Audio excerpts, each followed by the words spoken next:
Rick and Morty is one of the hottest recent television shows on Adult Swim, mixing vulgar, raunchy humor I'm gonna need you to put them way up inside your butthole, Morty. In my butt? with parallel universes and existential adventures. But how did they make it to television? What was that path that got them here? Let's find out in the Court of Source.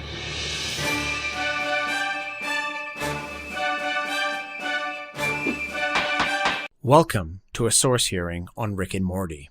In early 2004, a filmmaker by the name of Justin Roiland got involved with an LA-based monthly shorts festival called Channel 101. Here he produced and submitted a handful of content that played in the festival, most notably a short series called House of Cosbys. The series focused on a guy who builds a cloning machine to make copies of his favorite comedian, Bill Cosby. Each of the clones had a different superpower, some more mundane and comical than others. Turning out to be a hit, the show was voted back into the festival multiple times and garnering quite a bit of attention. So much in fact that Roiland and Channel 101 co-creator Dan Harmon had received cease and desist letters from Cosby's lawyers, essentially ending the series. It's important to keep in mind that this happened at a time when YouTube was just launching, and the concept of fair use in online video was still premature, so getting a cease and desist letter from a lawyer kind of felt like a big deal.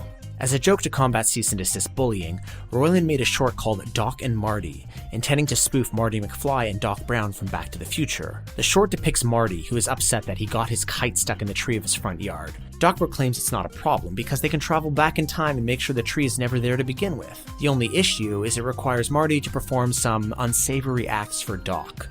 The short aired at Channel 101 and was a hit, ending up as clear inspiration for the eventual show that followed, all the while nailing key character attributes such as appearance, voices, Well, Doc, who do you think planted it? And how are we gonna stop him? and even Doc's signature burping. That's right, Morty.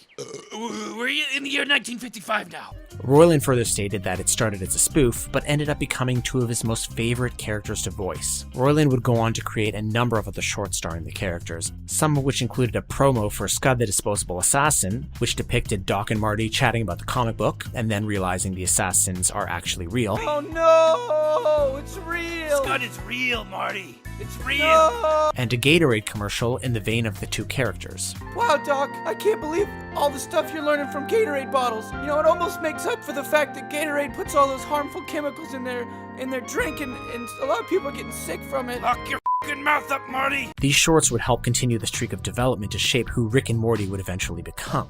Around 2012, Dan Harmon departed from his role as showrunner of the hit TV series Community. He was then approached by Adult Swim, who were looking for a primetime animation hit. Harmon was traditionally a live-action guy who was less familiar with animation, so he gave his buddy Justin Roiland from the Channel 101 days a call. Roiland was a little hesitant at first, having already gone down the pilot road with Fox on two failed animation projects. Harmon managed to convince his friend, exclaiming that if he's going to work with Adult Swim, then there's nobody else better for the project than Roiland. Once convinced, Roiland suggested they renamed the Doc and Marty characters to Rick and Morty and based the pilot around them.